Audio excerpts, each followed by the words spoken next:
Food security is a global issue. It's even more important in coastal communities. The Coral Triangle Initiative is 6 countries with shared marine resources, and those marine resources are the most biologically diverse on the planet in terms of coral reef species, reef fish species, mangrove species, and so on.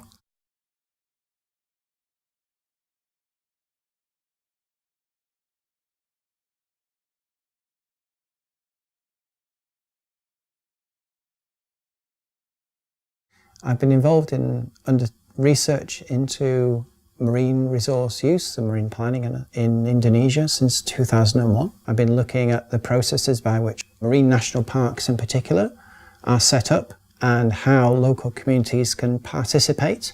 One of my main points was focusing upon the benefits to food security that can be achieved through appropriate forms of marine conservation.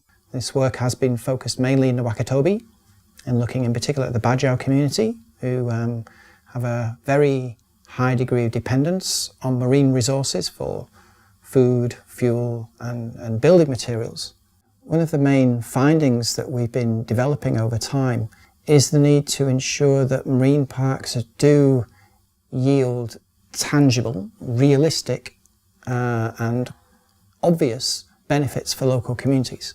We've been looking at ways in which communities can be more actively involved in park management, actively involved in the management of fisheries in particular, in order to generate those socio-economic benefits associated with concepts like spillover within marine parks, which over time increase fish stocks outside a highly protected zone within the marine park. What we are really interested in doing is using our knowledge of conservation to improve the resilience of coastal communities. If we can manage our marine resources in a way which improves the availability, the affordability of food within coastal communities, mainly marine resources as food, then we're going to improve their resilience to these other stresses. I think this does have a global significance, particularly in developing countries.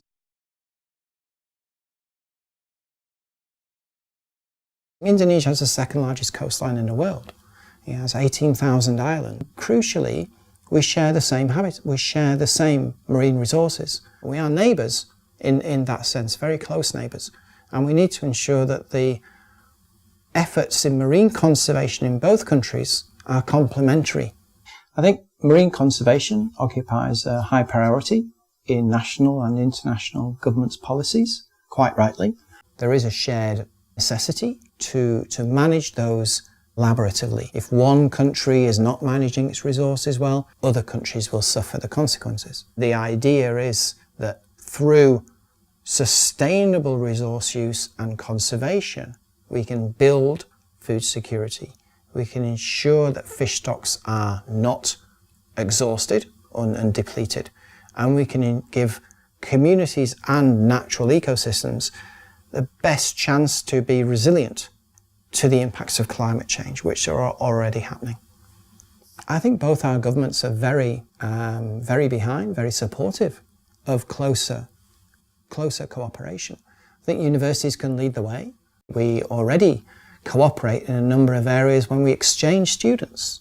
I think that Indonesian scientists are incredibly enthusiastic about the work they do. And if anything that Australia can do to export some of its knowledge, to export some experience or advice, is going to help Indonesians in managing their own resources. I think Indonesian scientists would benefit from experiencing what Australian scientists have done over the past 20 or 30 years in terms of coral reef management. And you can avoid some of the problems and some of the difficulties that Australia has gone through if you know about them in advance. And that would be one of the main benefits from cooperating. You learn from others' mistakes. Clearly the priority in terms of conserving and managing marine environments is getting more and more acute with climate change and everything that goes with that. And we need to be acting now to make sure that we have something worth conserving in 50 years' time. And that's exactly what we're seeking to do.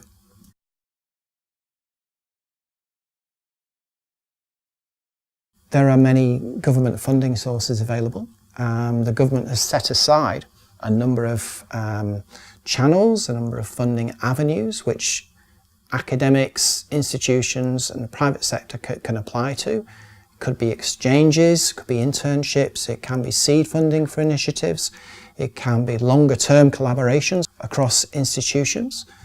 We've used the New Colombo Plan already as a way to facilitate exchanges and transfers of staff and students across our two countries. And I think this is an avenue which both countries can clearly benefit from. Conferences would be the first, most obvious one, but also through online sources. As within a university, there are many ways in which we publicise the work that we're doing. We put it on various types of websites and we get people reading our material and contacting you and saying, I'd like to find out more about this, and that on its own can lead to collaborations. Back in 2001, I was in the country when I approached scientists. I simply looked them up, found out that they were doing a similar line of work to that which I was interested in, and contact them. At that time, I think it was via email. It is a case of identifying one or two key individuals to start with, but then they lead you into others, and you build up networks that you might never have predicted.